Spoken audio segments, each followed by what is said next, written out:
Até Galileu, no século XVII, havia uma afirmação de Aristóteles que é óbvia. Se você, do alto de uma torre, soltar lá de cima, junto ao mesmo tempo, um elefante e um coelho, é evidente que o elefante vai cair mais rapidamente. Isso escreveu Aristóteles. Isso é absolutamente evidente ao nosso raciocínio. O Galileu decidiu uma coisa que pareceria estranha: fazer a experiência, não com um elefante e um coelho, mas com pesos equivalentes. E se você fizer essa experiência, você notará que eles caem os dois ao mesmo tempo, porque não importa a massa, o que vale é a aceleração da gravidade, que é idêntica. A verdade, portanto, era marcada pela relatividade. Eu não posso olhar uma coisa como verdadeira sempre, em todos os lugares, de todos os modos. Mas eu sempre digo que todo pessimista é, acima de tudo, um vagabundo, porque ser pessimista é uma forma extremamente cômoda de existir. Ele tem uma grande vantagem: ele não tem trabalho algum. E a melhor maneira de não precisar fazer nada é acreditar que nada pode ser feito. Uma das coisas prediletas do vagabundo é sentar e esperar dar errado. Aí você fala assim: mas não está dando errado. Ele fala: espera que você vai ver. O otimista, que é o meu caso, tem um trabalho imenso. Tem que levantar, ir atrás, buscar, chorar, querer desistir, voltar outra vez. O otimista, ele é marcado por aquela música do Maurício Tapajós, do Paulo Sérgio Pinheiro, que é, a ideia de pesadelo, em que ele, no trecho da música, diz: eles cortam um verso, eu escrevo outro. Um muro separa, uma ponte une. De repente, olha eu de novo. Qual que é a diferença entre falar sobre e falar de? Falar sobre, você fala de fora. Falar de, você fala de dentro. Dá um exemplo. Eu não sou capaz de falar de discriminação racial. Eu nunca fui discriminado. Eu posso falar sobre.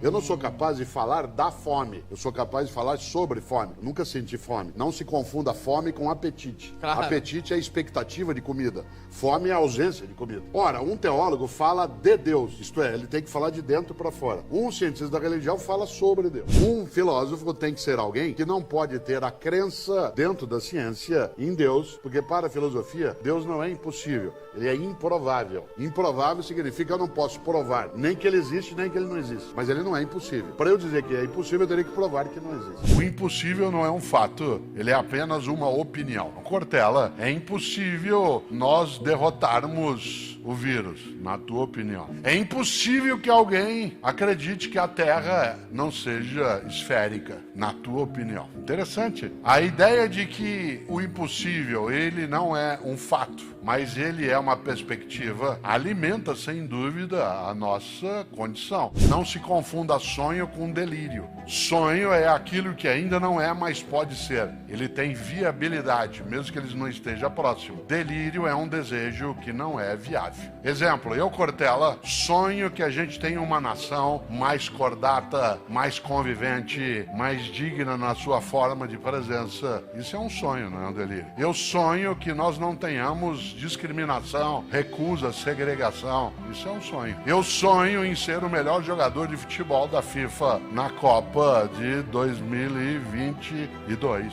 Isso é delírio. Disse: não, mas isso você rezar bastante. E se minha mãe fizer novena? Lamento. Há limites. A vida, de fato, ela é curta para ser pequena. Pequena significa quando você e eu admitimos: eu faço o que eu posso. É interessante. Várias vezes na vida você encontra a síndrome do possível. Várias vezes no teu cotidiano o possível aparece como sendo o caminho mais confortável. Há pessoas que, quando você apresenta alguma questão para ela, ela olha e diz de modo desalentado, usando reticências ao final, que aí eu faço o que eu posso. Diz: gente, nós temos que dar maior integração à nossa atividade, eu faço o que eu posso. Esta ideia do eu faço o que eu posso, com reticências, com 3 pontinhos, ela é desistente. Ela é a marca da mediocridade. Há um outro modo de dizer, viver e sentir essa frase, que é, no lugar de colocar reticências, colocar um ponto de exclamação. E aí, em vez da frase ser eu faço o que eu posso, ela se torna eu faço o que eu posso. Isto é,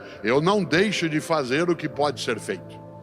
Eu tenho uma admiração muito grande por um escritor brasileiro do último estado do Brasil no sul, que é o Rio Grande do Sul. Um homem chamado Mário Quintana, que é um dos maiores poetas que o Brasil teve. Ele, entre outras coisas, foi capaz de, morrendo com 87 anos de idade, morrer solteiro. Ele tem a melhor resposta que eu já vi para não se casar. Uma vez um jornalista a ele perguntou: mas por que o senhor nunca se casou? E ele disse, olha que coisa bonita, ele disse: sempre preferi deixar dezenas de mulheres esperançosas do que uma única desiludida. Isso é genial. Sempre preferi deixar dezenas de mulheres esperançosas do que uma única desiludida. Em 2012, a maratona acontecia na Espanha, como sempre, e estava lá na frente, em primeiro lugar, o corredor queniano. Logo depois dele, encostado nele, um corredor espanhol.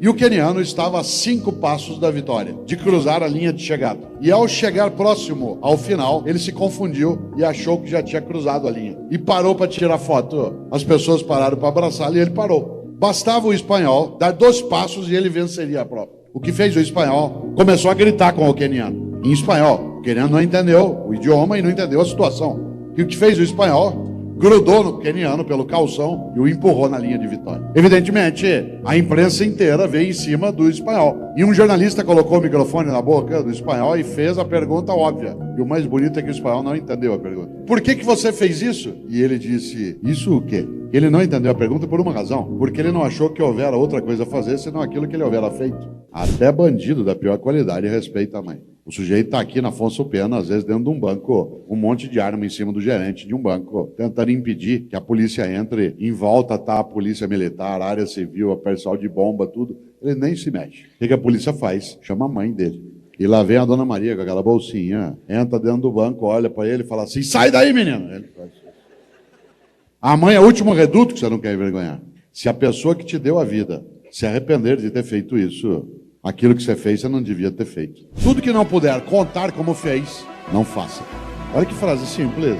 Tudo que não puder contar como fez, não faça. Porque se há razões para não contar, essas são as razões para não fazer. É claro que Kant não está falando contra a privacidade, contra a intimidade. Está falando contra a falta de vergonha. Tudo que você não puder contar, porque você vai ficar envergonhado, isto é, vai perder potência de vida, vai ficar triste, não faça. Quem fumava, como era o meu caso, fumava em qualquer lugar. Pouco a pouco foi se entendendo que isso não era adequado. Nos aviões, só quem tem mais idade vai lembrar, se fez uma divisão. As primeiras 15 fileiras já não se fumava, as 15 outras podia. Depois se proibiu quando o voo era de menos de 1 hora. Depois se proibiu em qualquer voo. Atenção, nos auditórios há 30 anos, havia nas cadeiras até um cinzeiro no braço da cadeira ou na parte de trás. E quem fumava, fumava à vontade. Há 20 anos começou a aparecer nos auditórios uma plaquinha que era: pede-se não fumar. Pede-se, por favor. Há 10 anos a plaquinha era: proibido fumar. Agora, se você entrar em vários ambientes, não tem mais a plaquinha. Não precisa. Por quê? Porque houve uma convicção interior e houve uma pressão exterior. Pessoas dizem assim: no Brasil essas coisas não funcionam. Não é verdade. Em 1994, apareceu, e na sequência para o país todo, a legislação sobre o uso de cinto de segurança. A obrigatoriedade. Muitas companhias já usavam o cinto de segurança, independentemente da lei. Quando a lei apareceu, como tem multa para quem não está de cinto de segurança, muita gente começou a usar o cinto só por causa da multa. Hoje, você entra no carro e você não lembra da multa. Você puxa o cinto na hora. Mas às vezes você esquece. E aí a indústria fez o seguinte: o carro não dá partida se o motorista não tiver com o cinto. Ou começa a apitar um ruído, ou teu filho ou filha do banco de trás diz: pai, eu sinto, mãe, eu sinto.